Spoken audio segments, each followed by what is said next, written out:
What you doing? All right, can you get down for me? Thank you, Murphy.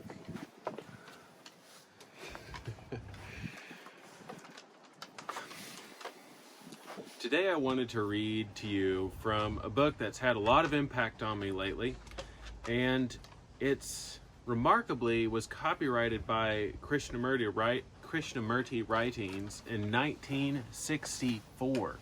So this message is over 50 years old, and yet it is spot on for the challenges that we have as a species in 2020. So this chapter that I want to read an excerpt to you from is about loneliness. And you've heard of the loneliness epidemic, how it's a big deal, but this talks about it from a completely different perspective that I never really thought of, and yet I felt what it's talking about directly. So let me just read this to you. Is it not a very strange thing in this world where there is so much distraction, entertainment, that almost everybody is a spectator and very few are players? Whenever we have a little free time, most of us seek some form of amusement. We pick up a serious book, a novel, or a magazine. If we are in America, we turn on the radio or the television, or we indulge in incessant talk. There is a constant demand to be amused, to be entertained, to be taken away from ourselves. We are afraid to be alone, afraid to be without a companion, without a distraction of some sort. Very few of us ever walk in the fields and the woods, not talking or singing songs, but just walking quietly and observing things about us and within ourselves.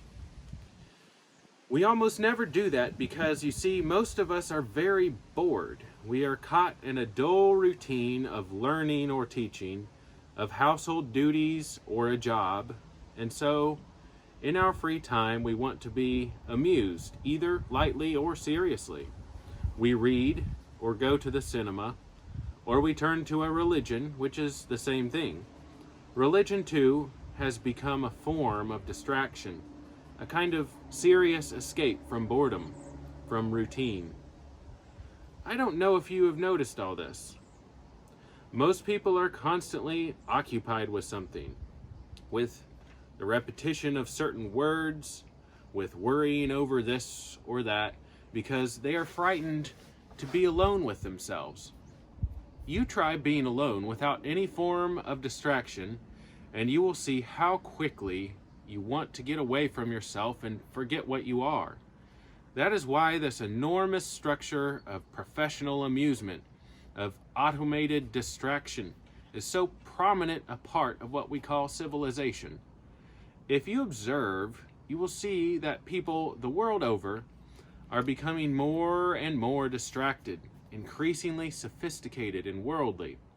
The multiplication of pleasures, the innumerable books that are being published, the newspaper pages filled with sporting events, surely all these indicate that we constantly want to be amused. Because we are inwardly empty, dull, mediocre, we use our relationships and our social reforms as a means of escaping from ourselves. I wonder if you have noticed how lonely most people are. And to escape from loneliness, we run to temples, churches, or mosques. We dress up and attend social functions. We watch television, listen to the radio, read, and so on. Do you know what loneliness means? Some of you may be unfamiliar with that word, but you know the feeling very well. You try going out for a walk alone, or being without a book, or your phone, without someone to talk to, and you will see how quickly you get bored. You know that feeling well enough, but you don't know why you get bored. You've never inquired into it. If you inquire a little into boredom, you will find that the cause of it is loneliness. It is in order to escape from loneliness that we want to be together. We want to be entertained, to have distractions of every kind, gurus, religious ceremonies, prayers, or the latest novels. Being inwardly lonely, we become mere spectators in life.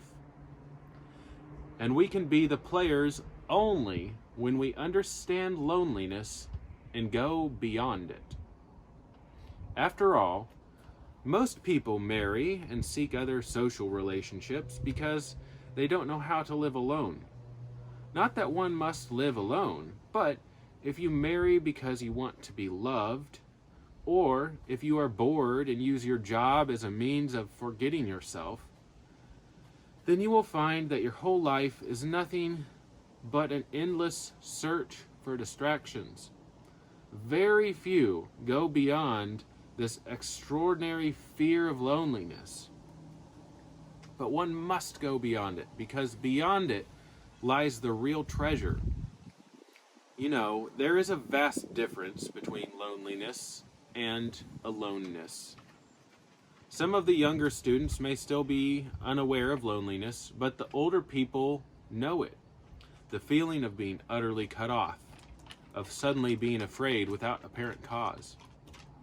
The mind knows this fear when for a moment it realizes that it can rely on nothing, that no distraction can take away the sense of self-enclosing emptiness.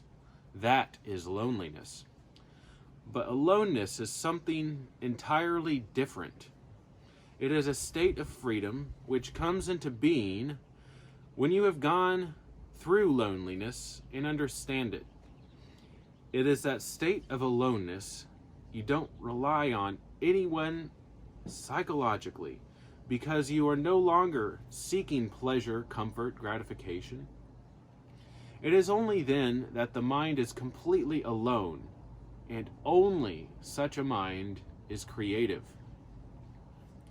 All this is part of education, to face the ache of loneliness, that extraordinary feeling of emptiness which all of us know, and not be frightened when it comes, not to turn on the radio, lose oneself in work, or run to the cinema, but to look at it, go into it, understand it.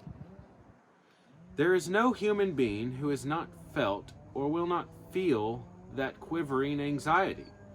It is because we try to run away from it through every form of distraction and gratification, through sex, through God, through work, through drink, through writing poems or repeating certain words which we have learnt by heart, that we never understand that anxiety when it comes upon us. So, when the pain of loneliness comes upon you, confront it. Look at it without any thought of running away. If you run away, you will never understand it, and it will always be there waiting for you around the corner. Whereas, if you can understand loneliness and go beyond it, then you will find there is no need to escape, no urge to be gratified or entertained, for your mind will know a richness that is incorruptible and cannot be destroyed. All this is part of education. If at school you merely learn subjects in order to pass examinations, then learning itself becomes a means of escape from loneliness. Think about it a little and you will see. Talk it over with your educators, and you will soon find out how lonely they are and how lonely you are. But those who are inwardly alone, whose hearts and minds are free from the ache of loneliness, they are real people, for they can discover for themselves what reality is. They can receive that which is timeless. And again, this is from the book Think on These Things by Krishnamurti. And it's the recorded talks that he gave for students in schools. And it has had a lot of impact on me. I highly recommend picking up a copy. I'll be probably reading this for the rest of my life. It's very profound. I hope that brightened your day a little bit. And just know, I love you. And please spread love. Don't spread fear. And don't be afraid of loneliness. Find out what it is and see if you can go beyond it. I love you all. See ya.